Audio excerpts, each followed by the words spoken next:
আসসালামু আলাইকুম, সবাই কেমন আছেন? আমি আজকে আলোচনা করব যে আমাদের যে নতুন ভূমি অপরাধ প্রতিরোধ ও প্রতিকার আইন, এই আইনটার বিষয়ে কথা বলবো যে এই আইনটা আমাদের মধ্যে কতটা প্রভাব ফেলেছে।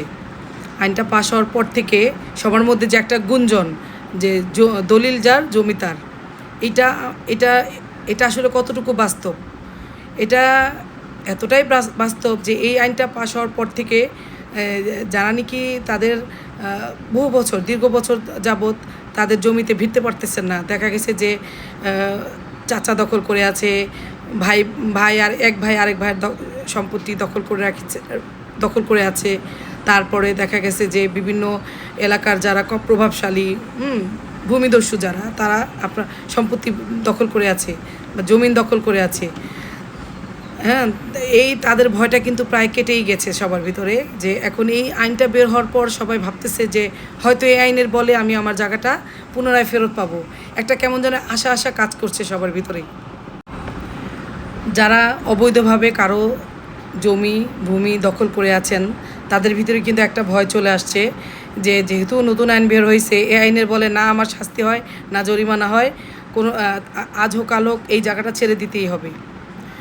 আমি বাস্তব ঘটনা বলবো একটা, যে এক লোক প্রায় 14-15 বছর যাবৎ তার জায়গাতে ভিড়তে পারতেছিল না। সে জায়গাটা 2009 সালে ক্রয় করে। যাদের কাছ থেকে ক্রয় করেন তারা কিন্তু তাদের নামজারি ছিল এবং তাদের যে ভায়া দলিলগুলো সমস্ত কিছু সঠিক ছিল, এবং এই সমস্ত সঠিক কাগজপত্র দেখেই লোকটা কী করলো, 10% জায়গা ক্রয় করলেন। এবং ক্রয় করার সাথে সাথেই তিনি কী করলেন, তার নামে সেই জায়গাটার নামজারি করে ফেললেন। এখন তার জায়গাটা সে বুঝে নিয়েছেন। তো ওই জায়গাটা তার বুঝে নেওয়ার পর যে বাউন্ডারি দেওয়া দরকার, এজন্য সে কী করলো, ওই তার যে 10% সেখানে বাউন্ডারি করার জন্য 2009 সালের ঘটনা এটা। 2009 সালে সে ওই এলাকায় ওইখানে গেল। যাওয়ার পরে যখনই ইটা বালু এগুলো ফেলার সাথে সাথে যে যারা নাকি জায়গাটা, যেই ভূমিদস্যুরা জায়গাটা দখল করে ছিল, তারা ওইখানে চলে আসে এবং তাকে হুমকি ধমকি দিয়ে ওই জায়গা থেকে বের করে দেয় যে এটা আমাদের জায়গা, এই জায়গা তুমি আমাদের না জিজ্ঞেস করে কেন কিনছো, এই জায়গা আর পাবা না, তুমি এখান থেকে যদি আসো একেবারে এখানে পুঁতে ফেলবো, জানের ভয় দেখায়। তো ওই লোকটা ওইখান থেকে চলে আসে, কিন্তু পরবর্তীতে তাদের কথা সে অমান্য করে, যে আমি লিগেল ওয়েতে কিনেছি, আমার কাগজপত্র সমস্ত কিছু সঠিক আছে। সে কী করলো, পরের দিন লেবার নিয়ে ওই জায়গায় হাজির হলো। যখন হাজির হলো, ওই 10-12 জন লোক এসে কী করলো, ওই লেবারদের পিটিয়ে ওখান থেকে বিদায় করলো। আর যেই ব্যক্তির এই 10% জায়গা, তাকে কী করলো, তাকে তুলে নিয়ে গিয়ে কী করলো, একটা বন্ধ রুমে আবদ্ধ করলো। সন্ধ্যার দিকে ওইখানে যখন বিকালে কাজ শেষ হয়, কাজ করতে দেয়, সারাদিন কাজ করতে দেয়, বিকেলের কাজ শেষ হওয়ার পরে ওই লেবারদের ওখান থেকে পিটিয়ে ইচ্ছা মতো মারধর করে ওখান থেকে তাদের তাড়িয়ে দেয়। এবং ওই জমির মালিক, তাকে 10-12 জন মিলে তুলে নিয়ে একটা রুমে আটকায়, ওখানে তাকে ইচ্ছা মতো মারধর করে, যেভাবে পারে সেভাবে লোকটাকে মারে। এবং ওই রাত্রে তারা কী করে, একজন ভ্যান্ডার নিয়ে আসে যে তুই আজকেই আমাদের সমস্ত কিছু লিখে দিবি, এই 10% লিখে দিবি। তখন ওই লোকটা কান্নাকাটি করে আর বলে যে দেখেন, আমি তো আরও 3 মাস আগে আমি আমার ওয়াইফকে এই জায়গাটা হেবা করে দিয়েছি, আমি তো লিখতে পারবো না, আমি তো লিখে দিলেও কোনো কাজ হবে না, অযথা কেন আমাকে আপনারা মারছেন। তখন তারা কি করলো, তারা বললো যে সকালের মধ্যে তোর ওয়াইফকে এখানে আসতে বল, আমাদেরকে রেজিস্ট্রি করে দিবে কালকে, তারপর তোকে ছাড়বো, আর নয় তোর পুরো ফ্যামিলি ধ্বংস করে দিব। তো তারা কি করে, ওই লোকটাকে ওই রুমে আটকায় চলে যায়। ফজরের দিকে কি করে, ওই লোকটা এক সাইডের জানালা একটু খোলা ছিল, ভাঙা ছিল জানালাটা। তো ওই জানালা দিয়ে দেখে যে ফজর নামাজ পড়তে হয়তো কোনো একটা লোক দেখছে, দেখার পরে তাকে ডাক দিচ্ছে, বলছে যে দেখেন এরা তো আমার এই রুমে আটকায় রাখছে, আমার ওয়াইফকে একটা কল দিতে দেন। তো লোকটার মায়া হইলো, তাকে একটা কল দিতে দেয়। তখন তার ওয়াইফের সাথে ওইখান থেকে ওই লোকটা কথা বলে আর বলে যে আপনার হাজব্যান্ডকে তো এখানে আটকায় রাখছে, তাকে উদ্ধার করেন। তখন সে তার ওয়াইফকে বলল যে তুমি থানায় যাও, থানায় যেয়ে আমাকে বাঁচাও। ওই ওয়াইফ কী করলো, 999 কল দিল। ওই ওয়াইফ থানায় চলে গেছে। থানায় চলে যাওয়ার পরে কী হইল, থানায় চলে যাওয়ার পরে তারা ওই থানার পুলিশ ওইখানে যে অভিযোগ দিল এবং থানার পুলিশ গাড়ি নিয়ে সাথে সাথে ওই লোকটাকে ওইখানে যে উদ্ধার করলো। ওইখানে কিন্তু কেউ ছিল না, তারা উদ্ধার করলো। উদ্ধার করার পরে তাদের ওই খোঁজাখুঁজি করলো, যারা ধরছিল তাদের খোঁজাখুঁজি করলো, তাদেরকে পাওয়া গেল না। লোকটা কী করলো, বাসায় চলে আসলো। পুলিশ তাকে হেফাজতে বাসায় পাঠিয়ে দিল। তো বাসায় আসা 9 সালের ঘটনা। বাসায় আসার পর এই লোকটা কিন্তু আর এই জায়গায় এদের ভয়ে যায় নাই।